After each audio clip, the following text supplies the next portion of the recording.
नमस्कार। आपके पसंदीदा कार्यक्रम कृषि दर्शन में मैं अनामिका आप सभी किसान भाइयों बहनों का तहे दिल से स्वागत करती हूँ। हमारे देश के किसान आज आगे बढ़ रहे हैं, वे आत्मनिर्भर बन रहे हैं। हमारा यह कार्यक्रम आप जैसे सभी किसानों को समर्पित है। आज के कार्यक्रम में हम आपको दिखाएंगे अलग अलग विषयों के बारे में, लेकिन सबसे पहले देखेंगे खबरें खेती की। नमस्कार, खबरें खेती की में आपका स्वागत है। मैं हूं पूनम। पात्र किसान केंद्र सरकार की किसान क्रेडिट योजना का अवश्य लाभ उठाएं। पुआल को खेतों में जलाएं, नहीं तो मिट्टी में मिला दें, बढ़ेगी मिट्टी की उर्वरता। उन्नत किस्मों से करें मक्का की खेती।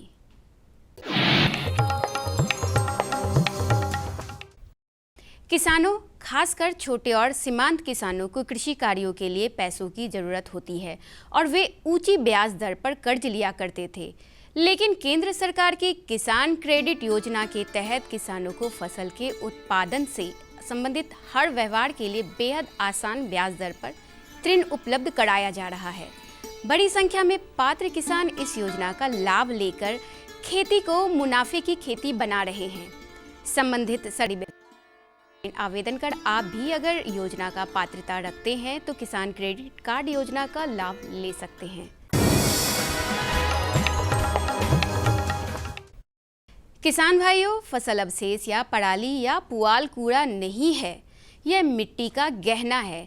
आप अगर खेतों में बचे 1 टन पुआल को जलाने की बजाय खेत की मिट्टी में मिला दे तो उससे मिट्टी को 20 से 30 किलोग्राम नाइट्रोजन मिलता है, 60 से 100 किलोग्राम पोटास, 5 से 7 किलोग्राम सल्फर और 600 किलोग्राम ऑर्गेनिक कार्बन मिल जाता है, तो आपकी फसल के लिए बेहद लाभकारी है।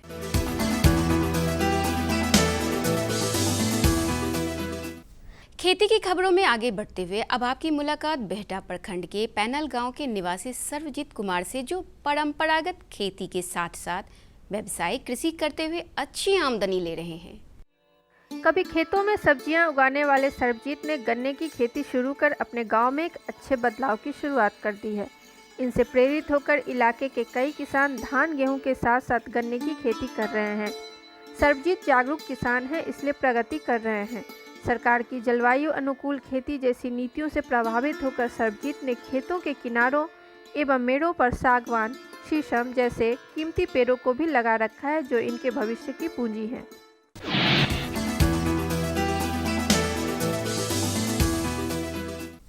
किसान भाइयों, आधुनिक कृषि यंत्रों की बात की जाए तो रीपर कटर कृषि यंत्र फसलों की कटाई के लिए सस्ती मशीन मानी जाती है। यह यंत्र घंटों का काम मिनटों में कर सकता है। खेतों में खड़ी फसलों को यह मशीन 1-2 इंच ऊपर तक कटाई कर देती है। जिन क्षेत्रों में पशुओं के लिए चारे की जरूरत होती, वहां कंबाइन हार्वेस्टर की तुलना में यह ज़्यादा फायदेमंद कृषि यंत्र है। यह यंत्र धान, गेहूं, बाजरा जैसी फसलों की कटाई में दक्ष है। किसान भाइयों, मौजूदा दौर में जल संचय सबसे बड़ी जरूरत बन चुकी है, क्योंकि जल का सीधा रिश्ता हरियाली और जीवन से है। खेतों में हरियाली तभी होगी जब उन्हें पटवन मिलेगा। भूमिगत जल स्रोतों का गिरता स्तर आज वैश्विक चिंतन का रूप ले चुका है। उसी चिंतन से सिंचाई के लिए कुछ तकनीकें विकसित हुई हैं, जिनमें स्प्रिंकल इरिगेशन एक महत्वपूर्ण सिंचाई पद्धति है। स्प्रिंकलर यानी फव्वारा सिंचाई प्रणाली में पानी का हवा में छिड़काव किया जाता है और यह पानी कृत्रिम वर्षा के रूप में भूमि की सतह पर गिरता है। सिंचाई की इस विधि में पटवन क्यारियों में न करके पाइप एवं नोजलों के सहारे फसलों तक पानी पहुंचाया जाता है। कम सिंचाई वाली फसलों जैसे गेहूं के लिए यह विधि काफ़ी कारगर है, जो भूमि के कटाव को रोकता है और समान रूप से हर पौधे तक पानी पहुंचाना सरल बनाता है। पानी की बचत, वैज्ञानिक सिंचाई, कम श्रम और कम लागत जैसे गुणों वाली सिंचाई की ऐसी पद्धतियां ही आज की ज़रूरत है।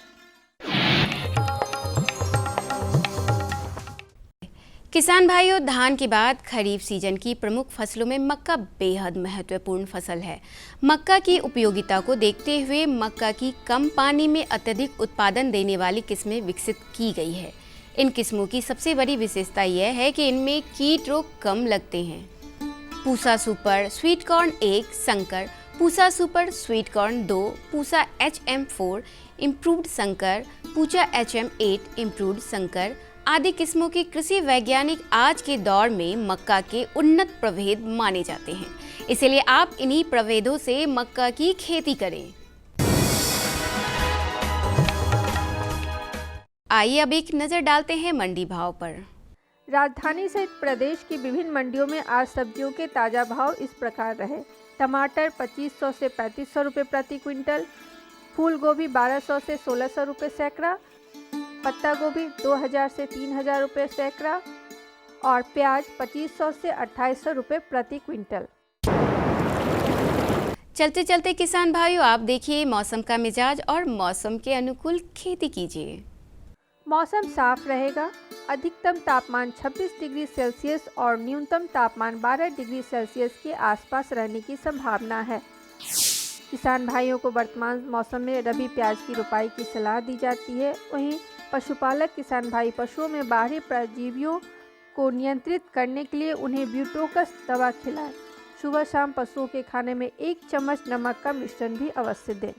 अभी आपने जाना कृषि जगत में क्या कुछ चल रहा है। वक्त हो गया है एक छोटे से विराम का।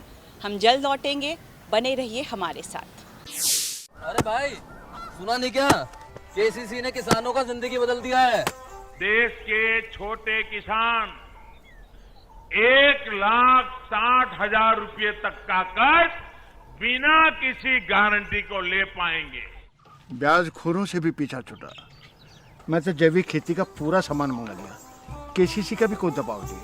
ब्याज चुकाने के लिए पूरा 1 साल मिलता है। समय पर भुगतान करने पर केवल 4% के सालाना ब्याज पे लोन मिल गया मुझे। अपना आधार कार्ड, लेटेस्ट फोटो और जमीन के कागजात लेके अप्लाई करो बस। और नामांकन भरने के लिए जेब भी ढीली नहीं करनी पड़ी।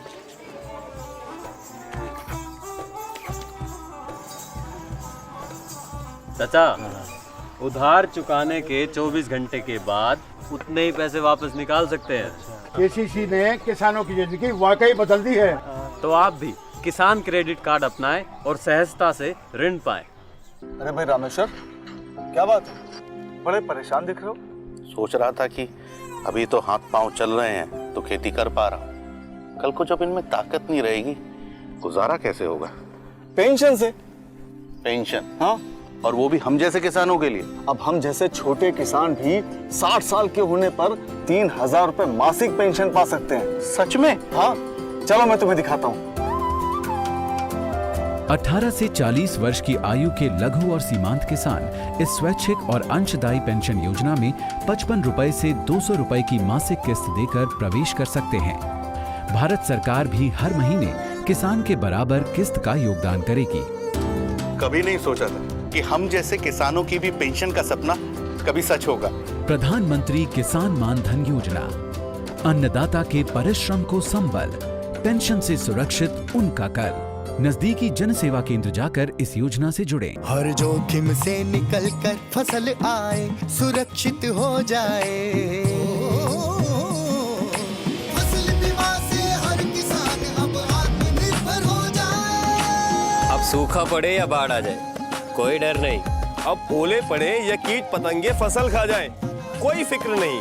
अब कैसी भी आपदा हमारी फसल पे आ जाए, क्षति होने पर हमारे दावों का उचित भुगतान मिलता है, क्योंकि हमने लिया है प्रधानमंत्री फसल बीमा। बुआई से फसल कटाई तक हर जोखिम का दावा, न्यूनतम प्रीमियम पर अधिकतम भुगतान का वादा। योजना से हर साल जुड़ रहे हैं 5 करोड़ से ज्यादा किसान। अब आपकी है बारी। नजदीकी कृषि कार्यालय, सहकारी समिति, बैंक शाखा, अधिकृत बीमा कंपनी या जन सेवा केंद्र में स्वेच्छा से करा सकते हैं पंजीकरण। फसल बीमा पोर्टल या फसल बीमा ऐप द्वारा भी किया जा सकता है पंजीकरण। प्रधानमंत्री फसल बीमा योजना, आपकी फसलों का संपूर्ण सुरक्षा कवच। कृषि एवं किसान कल्याण मंत्रालय, भारत सरकार।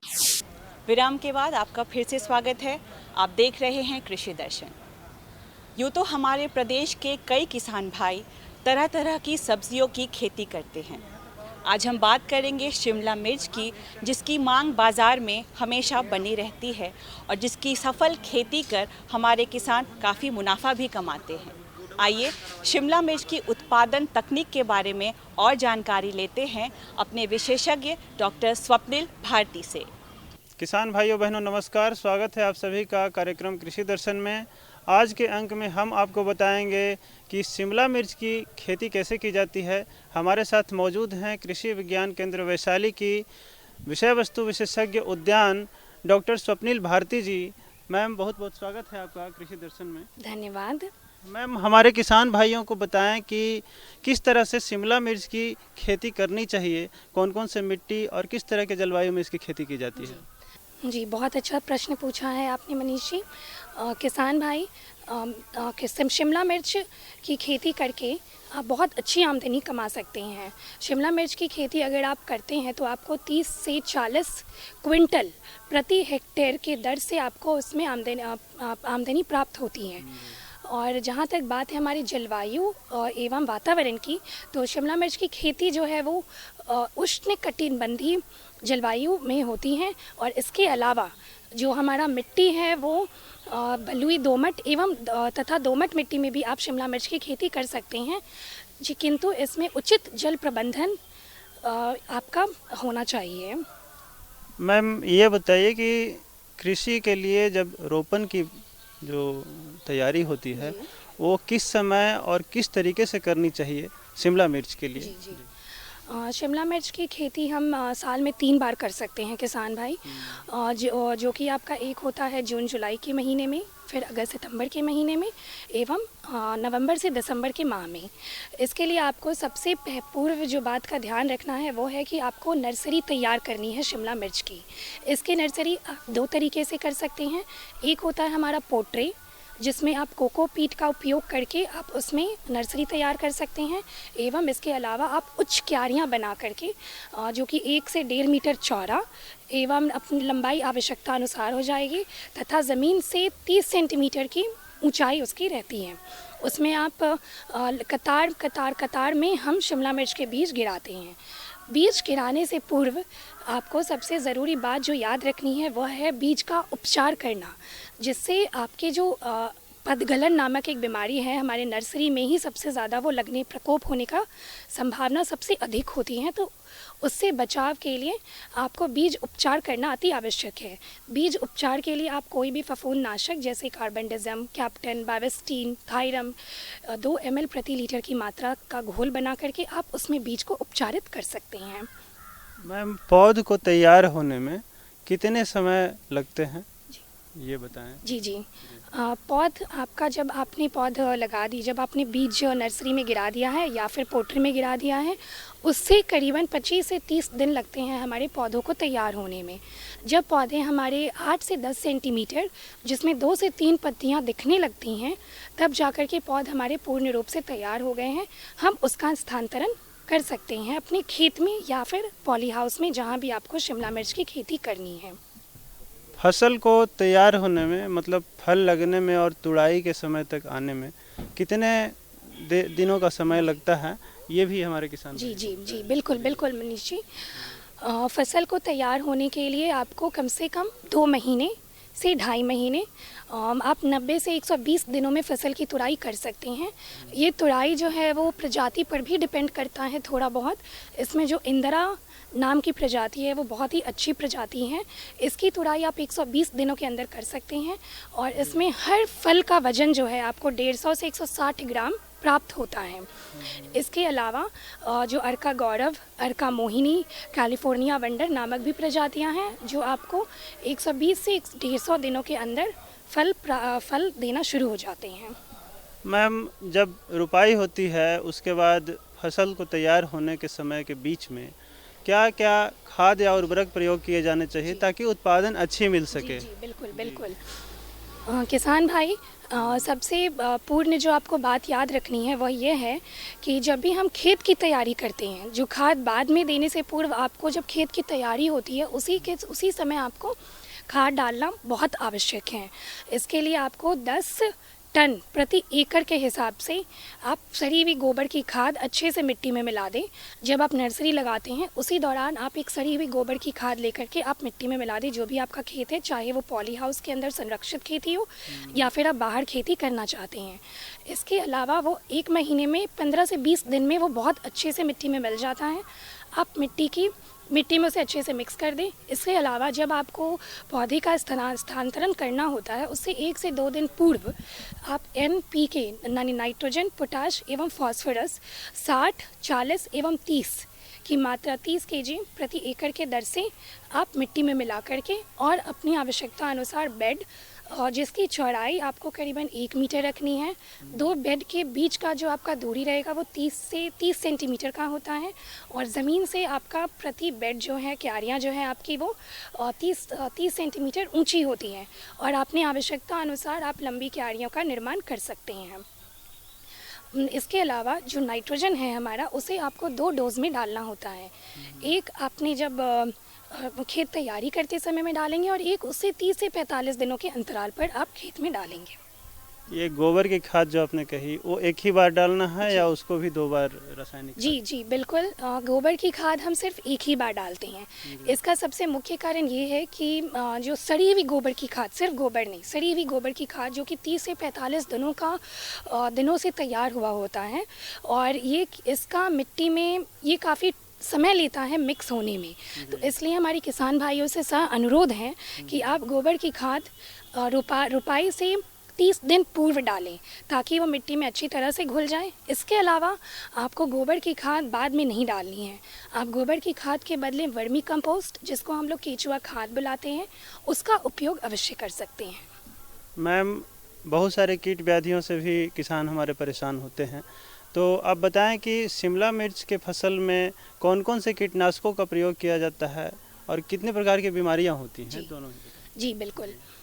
ये किसान भाई, शिमला मिर्च की खेती जब हम करते हैं तो उसमें आपको कीट एवं रोग दोनों का प्रकोप काफ़ी मिलता है, जिसमें अगर हम देखें, अगर हम संरक्षित खेती कर रहे हैं तो आपको इस बात का ध्यान रखना बहुत अति आवश्यक है, क्योंकि संरक्षित खेती में यह होता है कि जब हमारा एक पौधा संक्रमण हुआ है तो उसकी वजह से अगर हम उस पर ध्यान ना देके उस पर दवा का छिड़काव ना करें तो उसकी वजह से बाकी जितने भी पौधे हमारे वो सब संक्रमित हो जाते हैं। तो जो सबसे मुख्य रोग हमारा शिमला मिर्च में लगता है वह है थ्रिप्स एवं एफिड का अटैक, जिसे हम लोग लाही के नाम से भी जानते हैं एवं लाही के नाम से हम जानते हैं। तो इसके लिए आपको इमिडाक्लोप्रिड नाम की दवा आती है, उसका छिड़काव आपको 3 से 4 ml प्रति लीटर पानी में घोल करके उसका छिड़काव कर देना है। ये प्रति लीटर मतलब कितने एरिया में, कितना, 1 एकड़ में या कितना? जी, प्रति लीटर जो है वो आपका 1 एकड़ में तो नहीं होता है।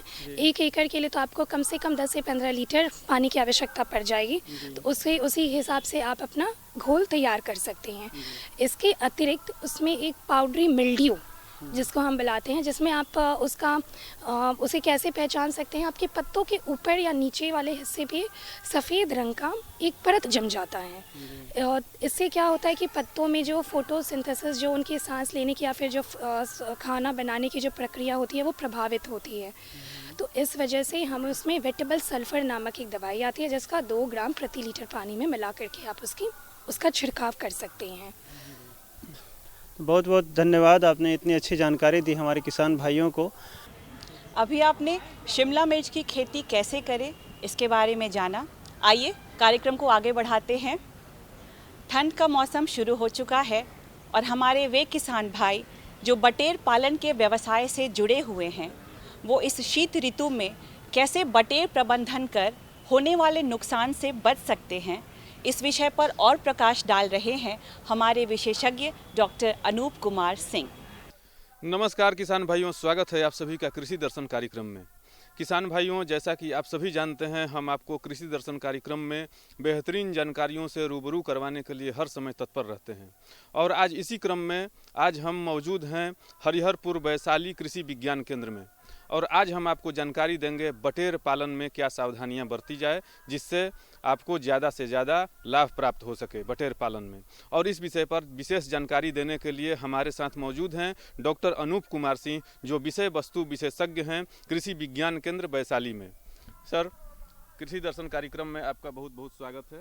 धन्यवाद। बटेर पालन में जो बटेर पालन का प्रबंधन है उसके बारे में हमारे किसान भाइयों को बताएं कि उस बटेर पालन का प्रबंधन किस तरह से किया जाए जिससे ज़्यादा लाभ मिल सके।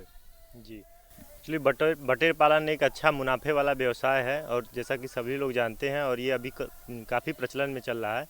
तो जब शीत ऋतु या ये ठंडी का मौसम आता है तो उस समय पक्षियों मतलब शीत ऋतु के ज़्यादा प्रकोप से तापमान जो है 8 से 10 डिग्री सेंटीग्रेड हो जाता है। तो उस समय जो होता है पक्षी अपना भोजन कम कर देता है, पानी इतना ठंडा हो जाता है कि पानी वो उतना वाटर का कंजम्पशन जो है घट जाता है।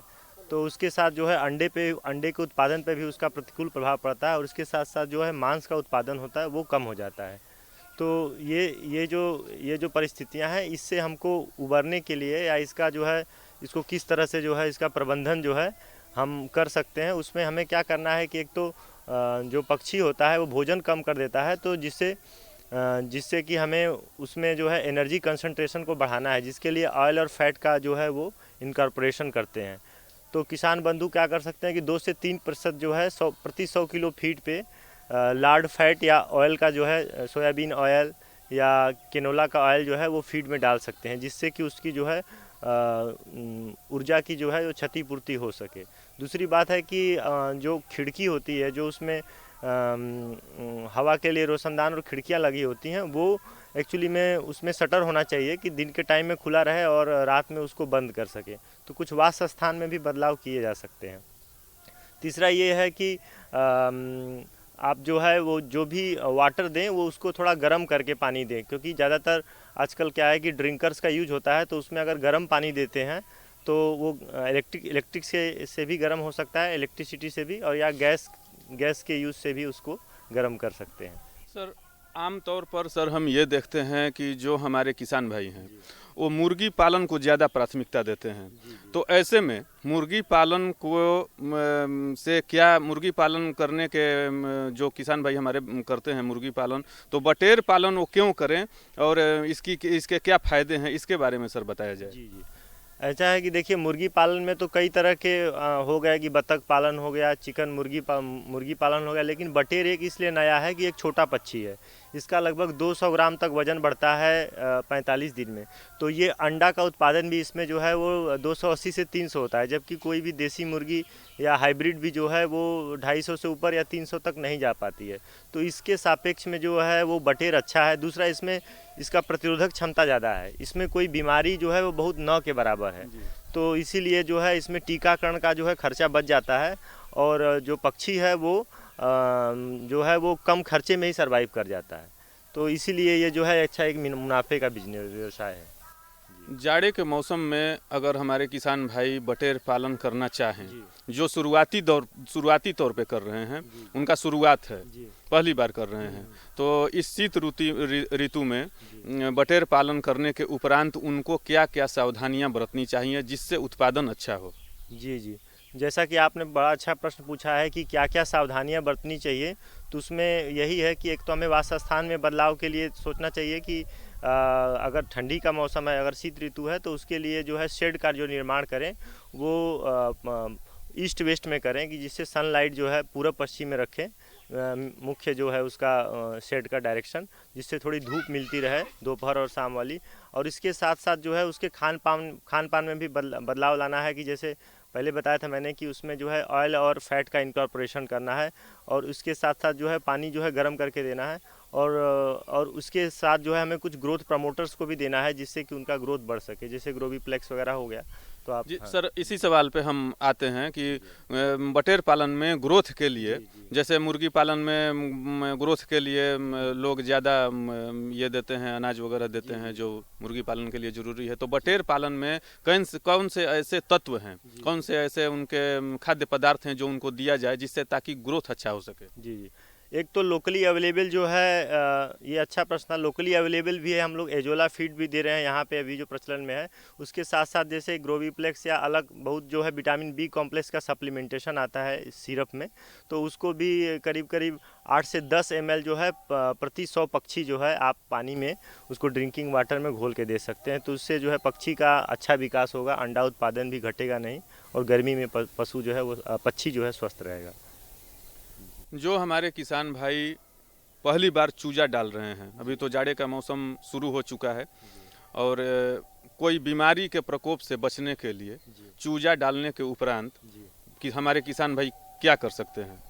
जैसे जब नया नया चूजा डालते हैं तो उस समय ये हमें देखना है या मतलब पहले इंश्योर होना है कि ये सुनिश्चित करना है कि जो चूजा आया है वो उसको प्रथम दिन का टीका हुआ है कि नहीं, रानीखेत वगैरह का, तो वो इंश्योर होना चाहिए। उसके बाद आने के पहले ही जो ब्रूडिंग के लिए वो उसका जो घर है, हाउस है, उसको प्रिपेयर कर लेना होता है। उसमें जो होता है सेंटर में, केंद्र में लाइट का सोर्स होना चाहिए और वो प्रति पक्षी जो है 2 वाट जो है लाइट की आवश्यकता होती है। तो अगर आप 50 पक्षी रख रहे हैं तो लगभग 100 वाट का बल्ब लगाने से उसको जो है हीट सोर्स मिल जाता है। और उस समय जो है वो ब्रूडिंग का तापमान जो होता है 95 डिग्री फ़ारेनहाइट होता है और फिर प्रति जो है सप्ताह 5 डिग्री कम करते जाते हैं और करीब करीब 4 सप्ताह बाद जो है वो पक्षियों को पूरा टेम्परेचर जो है हटा देते हैं। तो उस समय जो है क्रिटिकल जो मरने का पीरियड होता है उसमें कम हो जाता है। तो ये सब सावधानियां बरतनी चाहिए और पेपर नीचे बिछा देना चाहिए जिससे कि मतलब चूज़ों को जो है ठंडक ना लगे। और पानी जो है थोड़ा ल्यूक वर्म सुमसुमा जो गर्म पानी थोड़ा देना चाहिए और इलेक्ट्रोलाइट जिसे देना चाहिए, विटामिन सी और उसमें ग्लूकोज का सप्लीमेंट आता है,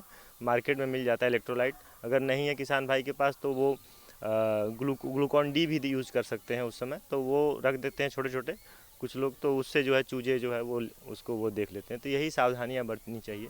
तो देखा किसान भाइयों आपने कि हमारे विशेषज्ञ के द्वारा बटेर पालन में जो जानकारियां आपके समक्ष पहुंची उससे हम आशा करते हैं कि आप बेहतर लाभ प्राप्त कर सकेंगे। और बटेर पालन एक ऐसा व्यवसाय है जो मुर्गी पालन से कहीं बेहतर है, क्योंकि इसमें जो बीमारी का दर है, जो मृत्यु दर है, वो बहुत ही कम होता है और बटेर का अंडा भी बहुत ही स्वास्थ्य के लिहाज से बहुत ही फायदेमंद रहता है। तो आप बटेर पालन करके बेहतर मुनाफा प्राप्त कर सकते हैं। और इतनी अच्छी और बेहतरीन जानकारी देने के लिए हम अपने विशेषज्ञ को हृदय से आभार व्यक्त करते हैं। सर बहुत बहुत धन्यवाद। धन्यवाद।